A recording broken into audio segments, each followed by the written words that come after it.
This comeback right here is personal, man. I know it's a lot of y'all just waiting on y'all comeback. Y'all waiting for y'all moment.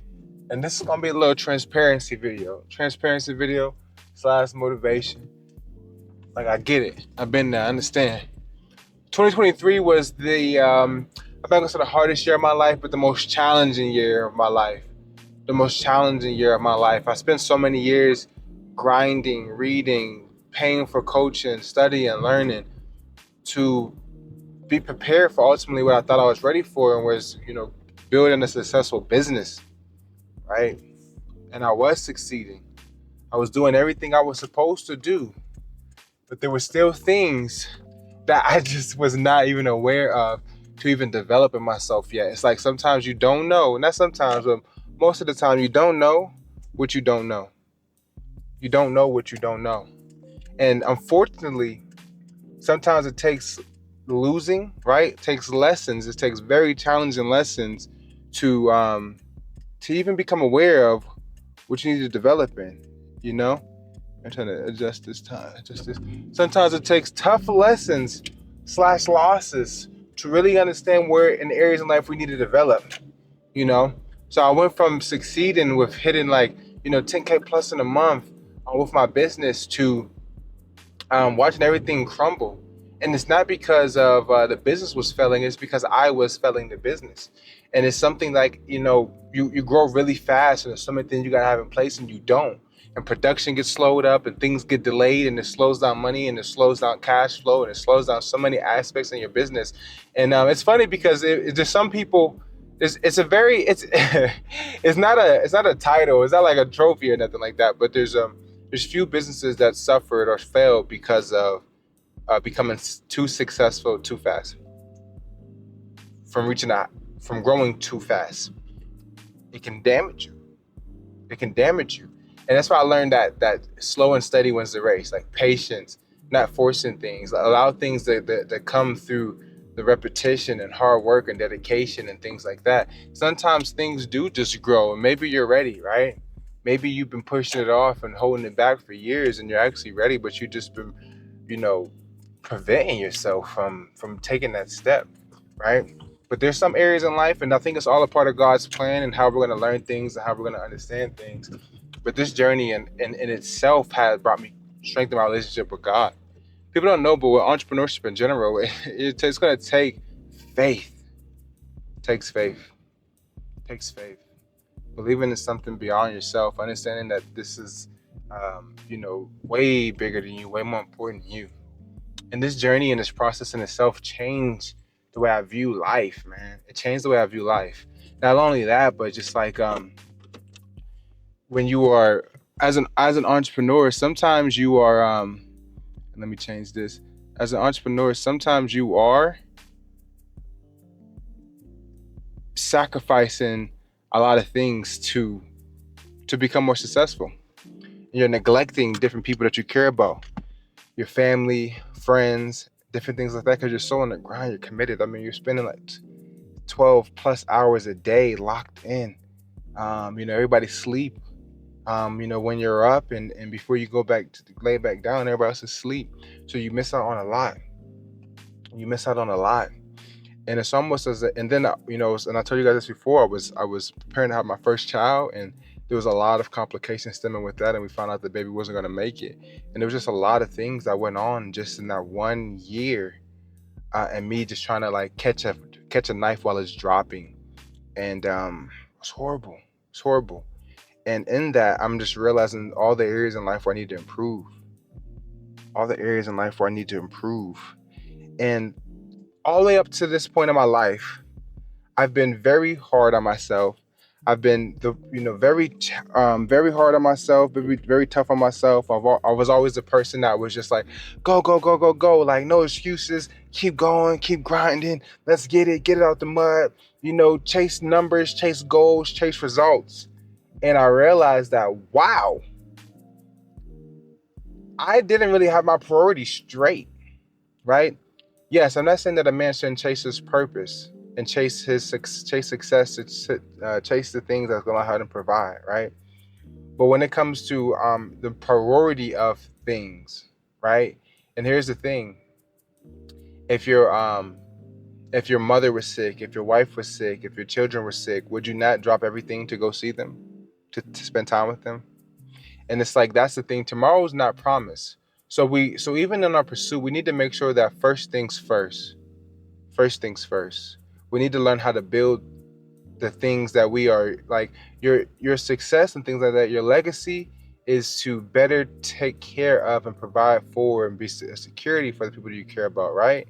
Because if it was just for us, yeah, a lot of us would still do these things, but we would want to have it for something. We would still want to be able to have a legacy. We would still want to, have something to share this with, right? Even successful people that I know, even they want to make other people successful around them to even share success with. So that's just confirmation for me.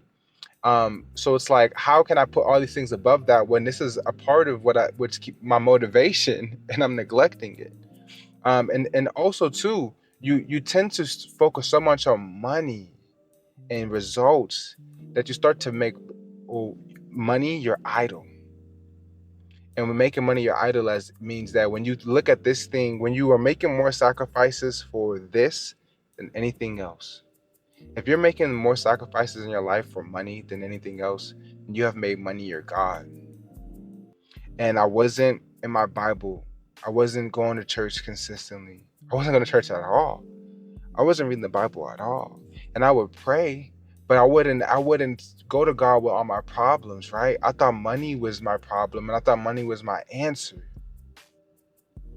And I lost myself. And God really just took everything away. And it really brought me to this new season, this comeback season that I've been in all 2024, which you guys are seeing, which allowed me to even grow this channel all 2024. Glory to God. Putting God back in the center of my life. Moving from a mindset of go, go, go, go, go, being very hard on myself, pushing myself. Like, yeah, that's who I needed to be to get me here. But now that I'm here, God has shown me that's not that person, that version of me needs to die. I need to grow. And this version of myself needs to be kind to myself and give myself grace. Because the enemy almost had me, he almost gave me an offer, right? That was going to give me what I wanted, but not fulfill my purpose. What does that mean? See, when you start chasing wealth and it's not fully aligned, because what I was doing was still, it was like mental health focus and things like that. But I was and I cared about that, but I was using something that I cared about and connecting it with other people. So it wasn't like it was just missionless. Like it's had meaning and purpose in it.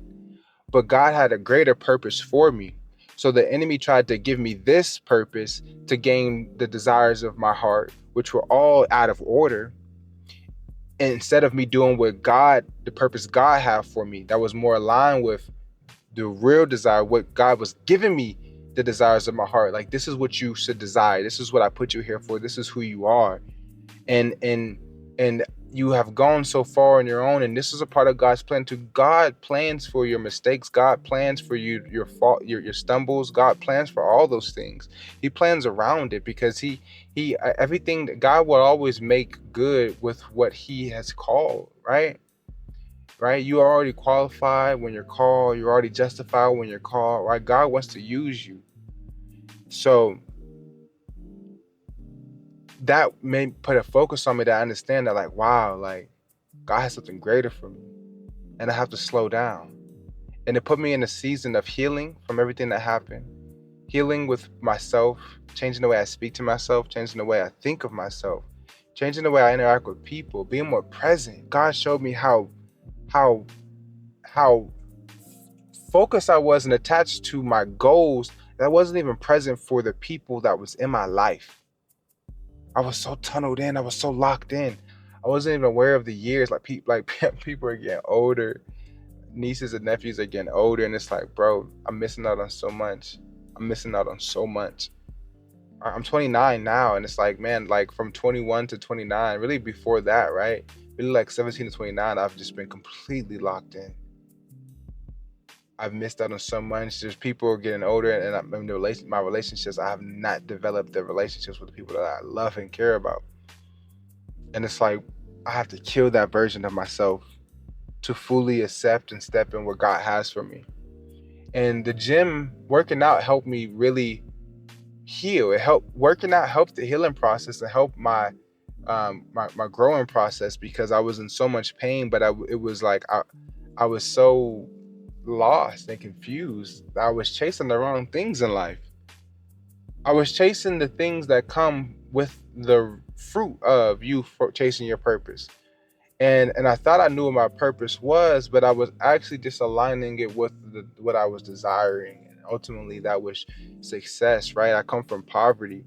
I was homeless growing up, at points in my life, not in my entire youth, right? But there's times in my life where we were homeless, 16 and things like that, right? I was homeless.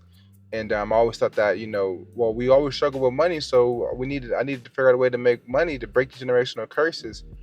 And it's not even the fact that there's the generational curse is the lack of money. No, the generational curse is a lack of alignment with surrendering your life to God, right? So I'm seeing generations where people did not have God as the head of their life, so therefore they cannot really fully understand their purpose because they don't have a relationship with God. And since they don't fully understand their purpose because they don't have a relationship with God, there's no way that they can be obedient and follow what God has for them, right? And when you align with that, God will provide for you, your provider, your protector, Jehovah Jireh, and you will have everything that you need. You will go without a need. You will go without a want. And if you should want, it would already be provided. And understanding that and transitioning from this money hungry mindset to a mindset of abundance, and understanding that all glory to God, for it is He who gives me the ability to generate wealth, right? So understanding, what does God want me to do? How can I better serve God and serve the people God is bringing in my life? So this comeback for me and for many of you is coming back, but this time in your true purpose and the likeness that God had created you in, for everything that God created you for, to show up and be present, to provide for the people that God has in your life. And that doesn't just look like financial. Sometimes God needs you. God puts people in your life so they can see the light that God has on you, the anointings, right? To see how you carry the things that God puts on you, to provide people with wisdom and guidance, a provider. I'm learning every day more and more, man. And this comeback is personal. This comeback is personal because the world will try to distract you, and the enemy will try to give you what you and convince you that this is what you really want. Here, take this, and you will miss the point. It's a shortcut. It's a shortcut. See, the enemy tried to do this with Jesus as well when he was fasting, right? Go ahead and bow down to me, and I'll make you king. I'll make you ruler over everything. And it's like, I am already going to be ruler over everything. See, what Satan tried to do is prevent Jesus from dying on the cross for our sins. If Jesus took the shortcut, like, oh, okay, I could just go do this. I can go just do this. I can go just do drop shipping and make all this money. I don't gotta actually do the thing that God is calling me to do and let God provide for me. No, I'm just gonna find the next get rich quick scheme and do that because that's the shortcut the enemy is providing me to make some money, and then I don't have to do all this other stuff. No, God sent Jesus to die on the cross for our sins, and He's become King of Kings, right? That's a part of it, right? That's everything, right? Satan tried to give him a shortcut. Satan's trying to give you a shortcut too. Here, just take this. I know this ain't gonna be all the fulfillment, and you ain't gonna change all these lives and change all these souls, but who really wanna do that anyway? Here, just take this, build this website, do this thing, and you're gonna make money and just be happy. Be happy. And like, to get you a greed, he gets you not to follow your purpose for greed, get you not to follow your purpose for pride, get you not to follow your purpose for gluttony and all these other things, for sloth, right? And it's like, no, you have an assignment. It is far more important. Success looks like completing your assignment. Success looks like completing your assignment, not about how much money you made. All that's going to come with it, but did you complete the assignment that God put you here? So first, find understanding what God wants for you. Second, right, building a relationship. Well, first, putting God first, building a relationship with God and understanding what God has for you, understand your purpose, and then living in that and not taking the shortcut and growing with that and developing through that and staying connected with God and putting everything in line and order, right? And that's the comeback, that you are no longer your former self and you are coming back as the new you. I got to re-meet everybody, reintroduce myself to everybody, and I'm developing and I'm growing in my true purpose, not for what the world told me was important. I love you guys. Please take care of yourselves. I'll talk to you in the next video.